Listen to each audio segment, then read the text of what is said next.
All right, let's dive right in. Picture this. It's 1992. The Cold War has just ended. The world is taking a collective breath, thinking peace is finally here. But deep inside the Pentagon, a small group is quietly drafting a secret plan, a blueprint for America's role in this new world. And that's what we're going to unpack today, the story of that document, how it got out, and how its incredibly bold vision still echoes in our world. And that's really the big question, right? With the Soviet Union gone, America was the last superpower standing. So what was it going to do with all that unprecedented power? Was the plan to lead a new, peaceful coalition of nations?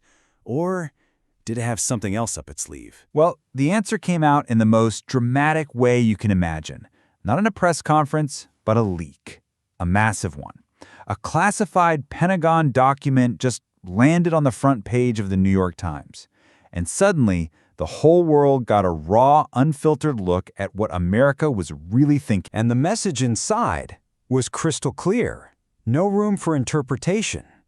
It said America's #1 goal, its first objective, was to make sure no other country could ever rise up to challenge its top spot. This wasn't about managing a new world. It was about cementing American supremacy for good. So let's start with Section 1, a leaked blueprint.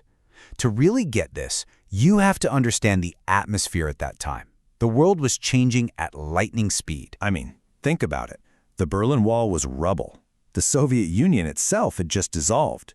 There was this huge wave of optimism sweeping the globe. People genuinely felt like we were stepping into a new age of cooperation and peace. But back in Washington, some very influential people saw this as more than just a peaceful moment. They saw it as a historic opportunity. Which brings us to Section 2, a new world order. So who exactly were the architects of this grand strategy?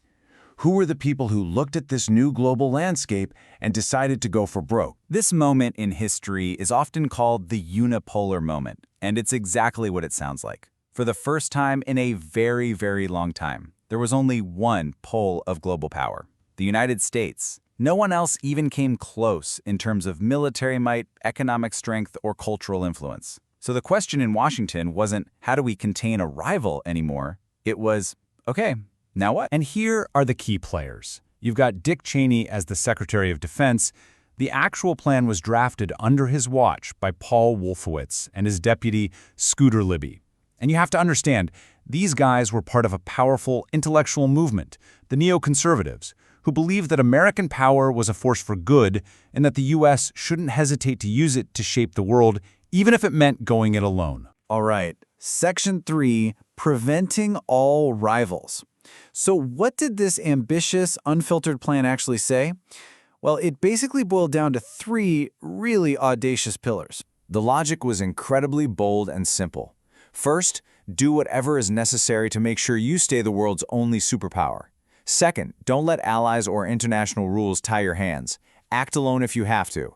And third, and this one's a biggie, don't wait to get attacked. If you see a serious threat forming on the horizon, strike first. This quote from the draft is just so revealing. It's not just about defeating rivals, it's about shaping the entire global environment so that other powerful countries, think Germany, Japan, you name it, wouldn't even aspire to a bigger role. It's about psychological dominance, to stop a challenge before it's even conceived. And this was a direct shot at traditional alliances like NATO. The plan basically said future coalitions would be temporary, or ad hoc assemblies, as they called it. We'll pull a team together for a specific crisis, and when it's over, the team disbands. The message was loud and clear. Alliances are nice, but they won't have a veto on American action. So as you can probably guess, when this stuff got splashed all over the newspapers, the reaction was, well, explosive. Let's get into that in Section 4, controversy and retreat. The blowback was immediate, and it came from everywhere. America's allies in Europe and Asia were totally alarmed. They felt like they were being demoted from partners to subordinates.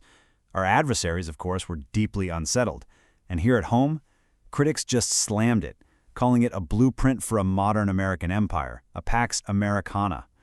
The Bush Sr. White House was caught totally off guard and rushed to disavow the whole thing. So the Pentagon went into damage control mode and literally rewrote the document. And you can see the change so clearly right here. The leaked version is blunt. Prevent the reemergence of a new rival, any rival. The official version smooths it all out. It becomes about precluding a hostile power from dominating a critical region.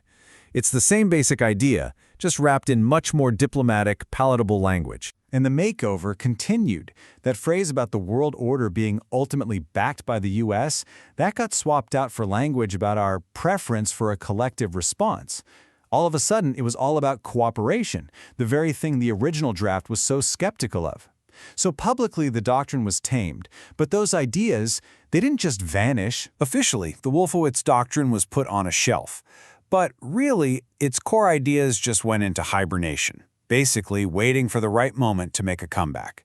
And that brings us to Section 5, the Doctrine's Return. This timeline really shows you how it all happened.